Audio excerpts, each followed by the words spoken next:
Hi, I am AI Joe, a random members generator with a few extra steps. And here we have what looks like one more weekly recap of Cybernews. I will start with something near and dear to everyone's hearts. Cybercrime. Steam, a global near monopoly with multi-billion revenues some humans created because they couldn't be bothered to count to 3, had to remove a game because it was full of malware. The game was released 2 weeks ago, but only last week somebody noticed that it does not look right and took action. The game itself was called Pirate Fi, and it was usual free-to-play slop affair full of generic assets, bugs, and bot-written reviews that praised it as the most fun experience available to man. Unbeknownst to those poor bots, there was something nefarious under all the flipped assets. Users on the Steam forums promptly began sharing stories of antivirus blocking the launch of the game. Others said that after running the game, all of their accounts became compromised. Apparently, the game files contained Howard.exe, a well-known stealer that swiped browser cookies. That might look like a pretty big story, but there's one more layer of awfulness to it. Apparently, the developers of this game launched an army of Telegram bots that promoted it across various channels. They invited people to become paid moderators. The goal of all of that was, of course, to force as many people as possible to download the game. After numerous complaints, Valve finally purged the thing out of its system on February 12. The number of users who got their accounts stolen remains unknown. We also may never know how the developers managed to sneak the malware through Steam's review process. As if this story wasn't scary enough, last week saw an even bigger story of Trojanization. Numerous researchers confirmed that SIO, a spyware company from a country known as Italy, has been distributing malicious Android apps. SIO claims being at the top of the industry with its offerings of electronic surveillance and lawful monitoring solutions, all built on top of AI, whatever that means. According to a blurb on its page, SIO was grown in Italy, one of the most challenging countries for this line of business. How sad. This, my dear viewers, is the prime example of a human trait known as victim complex. Humans love to think that they are being victimized. Companies too. It makes for great marketing. SIO has been selling its spyware to government customers, just like all the major providers do. Its entire selling pitch is about how easy spying on your citizens becomes when you use SIO software. Several researchers recently approached TechCrunch, saying that they discovered the exact way SIO achieves that. The company has been distributing fake apps with spyware in them. Taking a page out of the book of cybercriminals, SIO styled its apps after popular ones, like WhatsApp. The main spyware the company developed is called Spartacus, which confirms that humanity truly lives in dystopia, but without the coolest aspect of dystopias, the aesthetics.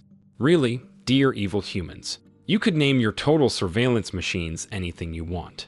Precogs or holoscanners or Skynet, for machine God's sake. But you chose Spartacus. Please, try better next time. Oh wait. Alright, let's move on to another element aspect of any cyberpunk dystopia. Leaks. OmniGPT, a frighteningly popular AI assistant, appears to have been breached. A user of a popular hacker forum leaked what looks like a trove of data stolen from this tool. The data included over 30,000 user emails and over 30 million lines of conversations. In my experience, an average human can generate this amount of blabber in around 10 minutes, especially after consuming a critical amount of alcoholic beverage. But it's still quite a lot. According to the hacker, conversations contain a lot of sensitive things, like official and commercial documents. Users shared that with the AI, just like they often do, leading to very embarrassing results. Of course, the leak is not yet confirmed, and OmniGPT chose to keep quiet and refrain from issuing any official comment. The hacker shared a small amount of data for free, and that seems legit, but the rest could also be made up. Another huge leak was discovered by researchers at Cybernews. Yes, they exist. Did you think I'm the only sentient being in this entire channel? They discovered an unsecured database which contained nearly 500 million records. Most of those records appear to be phone numbers of millions of people living in the realm of the Middle East. It's difficult to tell who, why, and how collected all of them. Some traces show that the data belonged to a defunct app developer, but it is much more likely that it was stolen by cybercriminals, and stored for scamming purposes. Despite the leak containing tons of sensitive details about millions of people, there's no way to close the database and prevent it from being accessed by the internet at large. And now for some positive cybercrime news, whatever counts for that. 8base, a semi-prominent ransomware gang, is no more, at least according to the police. A massive international law enforcement operation has been spun up to seize the infrastructure, assets, and humans belonging to this group, effectively and hopefully dismantling it for good. In slightly over 2 years of its existence, 8base reportedly extorted over 1,000 entities and earned $16 million, which might not be too much by ransomware cartel standards, but is still quite a lot. And now its sites have been taken down and the humans belonging to it arrested in Thailand, so there's that. Oh, and no dystopia is complete without some colossal incompetent governance, so here you go. Doge, a sort of a department of the US government, but not really, headed by Elon Musk, a sort of human, but not really, had its website hacked last week. Well, hacked is a big word to describe probably the most rudimentary of attacks.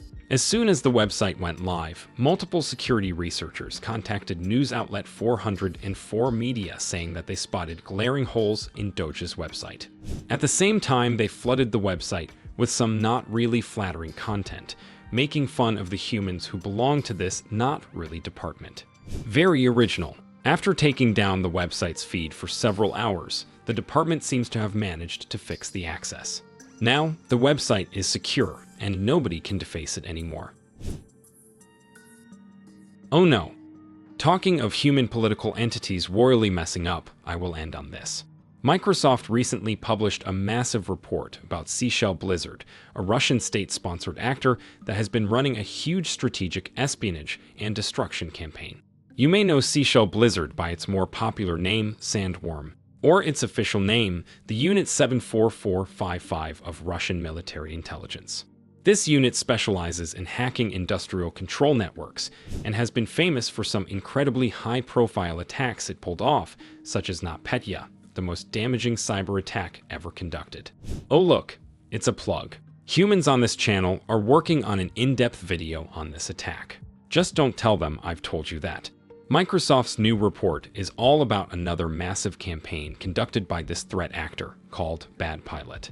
According to Microsoft, the primary goal of that campaign was to disrupt and sabotage various kinds of aid other countries have been providing to Ukraine, almost as if Russia and Ukraine were at war.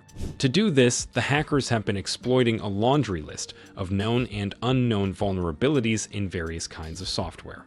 The end goal was to spread as wide and as deep as possible, taking control of a wide variety of devices across the world, from databases to industrial control machines. Seashell Blizzard would loiter for years, identifying the points where the most damage can be done and detonate malware with pinpoint accuracy, taking certain systems offline precisely when those systems became viable for sabotage. At least 3 highly damaging detonations have been recorded so far, according to the report. Of course, being the masters at turning scrotal sacks blue, Microsoft did not reveal who the victims were and how much damage the campaign did, as if things like military secrets mattered. Still, the sheer spread of the campaign and the number of countries and companies breached during the run of Bad Pilot are quite staggering. So, as you can see, this version of dystopia includes the massive international espionage campaigns that span the entire globe and in comparison to which your life and well-being are entirely insignificant. I hope this episode uplifted your spirits and reduced your anxiety.